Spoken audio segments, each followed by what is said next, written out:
All right, everyone, what we're looking at is another tropical storm headed in our general direction. So pardon the glasses and the bummy shirt, but I just got out of the shower, and once again, we're looking at a tropical system that may very well cause us a little bit of grief here in the next coming week. So let's take a quick look at what we're looking at. So we have an investigation area that's just off of the tip of Florida near the Miami area there in South Florida. So you can kind of see right in this area there's a subtropical circulation beginning to form. So as this week progresses, we'll see what happens. So the northeastern side of these storms tend to be the most potent. So I don't think this storm will get too terribly potent, by the way. But nonetheless, it's something to watch.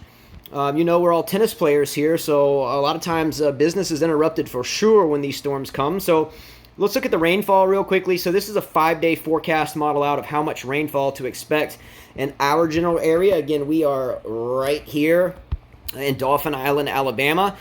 Sorry for this being impromptu, but my buddy in Mississippi kind of called me and let me know that we had another one to look at. So here we go. So this is about 4 to 5 days out from really making any type of landfall, no matter how significant or insignificant it may be. Let me turn my pen off here so I can scroll. Let's look at some of the spaghetti models that have been released as of here recently. Shout out to Mike's spaghetti models, or Mike's weather page here, because I always use his stuff. He does such a great job with this page. But once again, we are right here in this general area, right off the coast of Alabama here in Dauphin Island. So as this storm moves through, we're looking at a couple days of rainfall. I don't think it will be too terribly intense. And I'll put some more studying into it here in the not too distant future. After I watch these U.S. Open matches, I'll start getting kind of into it, where we are at pressure-wise and etc. But let's look at some of the forecast models of intensity. Let me go ahead and get the pen back out of here. A couple more of these spaghetti models. You can see this one comes right over the top of us. Now, again, it's still a couple days out, but I've always said that the storms that really cause us headaches here in this area this time of the year generally don't form way out in the Atlantic. They generally form right around the Gulf of Mexico. The water's extremely hot.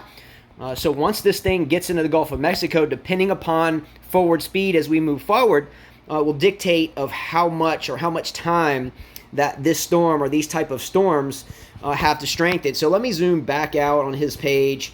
And let's check out the forward speed. So I didn't really even look at that. I was kind of excited to see it. So right now it's currently moving west-northwest at 8 miles per hour. You can see this. Oh, I lost my pen. You can see this kind of right in here, west-northwest at 8. So it's not moving very fast at all. So this will be Tropical Depression 19. And we are really moving along really rapidly on the hurricane named list. So if this becomes tropical storm, I think we'll be around in the names in the R's, the S's or something. You know, when we get past the alphabet, what does it go to? Is it Greek letters? I have to check my math on that. It's been so long before we've had named storms go all the way through the alphabet. But I think it's Greek letters. I'll have to look at that. Someone in comments can let me know. It's been quite a while. But nonetheless, this thing is moving slow, so it might be a really wet week next week. But now let's go back to some of these intensity models and see what those are looking like. Where are we at with intensity models? And here's kind of a nice diagram, too, that gives us some timing in a sense. So here we are. It says that Saturday at 8 o'clock p.m., it's going to be in this area. Sunday at 8 a.m. in this area. Sunday at 8 p.m., we are again right here. So Sunday at 8 p.m. is where that northeastern side, if this configuration holds true, where we will get some of the weather. How bad it is, not terribly sure at this point. My last forecast was relatively off, so I admit that. But I look forward to studying this one. Intensity models, this is what we wanted to see right here. So currently, we have, again, a tropical disturbance. And so our intensity is, below tropical at this point. So most of these models have this storm becoming a relatively decent tropical storm, whether it's kind of a low-level tropical storm or whether it's more of a high-level tropical storm or whether it does cross into the Category 1 hurricane level. That's something that we'll have to see moving forward.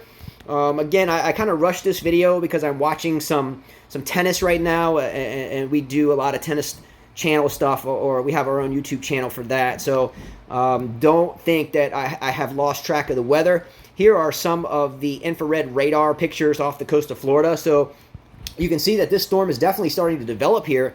So if this does track off to the west-northwest and continue on that path, then that's a certainty that that right front quadrant, that northeastern quadrant, will definitely make some noise. Anyway, so let's keep our eyes on this one. Here's the live Doppler radar. You can see that the main forecasted model moving right up the center is in purple on this. Now it goes into motion. So center of circulation is here. There's the forecast track as of now. Again, we're right here off coastal Alabama, which is Dauphin Island. So if that holds true and we draw the quadrants, so this would be the right front quadrant. As this moves forward, then the quadrant would be here. So you know what that means. We'll be out in it trying to get some good weather videos together for all of you. So in the meantime, stay tuned. Don't think that I forgot about it. Thanks, Mike, for the heads up on this one. There's a couple more storms out in the Atlantic, but when these storms in the Atlantic track out this far, it's just a matter of time before a front will come through and pull these things off out into the northern Atlantic to give all the transatlantic shipping and transatlantic fishermen a hard time. But these storms that kind of form in this area, anywhere in the Gulf this time of year, can be quite intense and become intense rapidly. They don't have time to strengthen and weaken and ebb and flow. They tend to just kind of ramp up and make landfall. So this is going to be one to watch. Again, sorry for the rush video, but just stay tuned. And as always, thanks Mike's Weather Page for this. And we'll see what happens moving forward. So take care. Much love to all of you, and keep your eyes on the weather. Much love. Vamos! Let's go. And hope for some good weather moving forward. All right? Take care, everyone. See ya.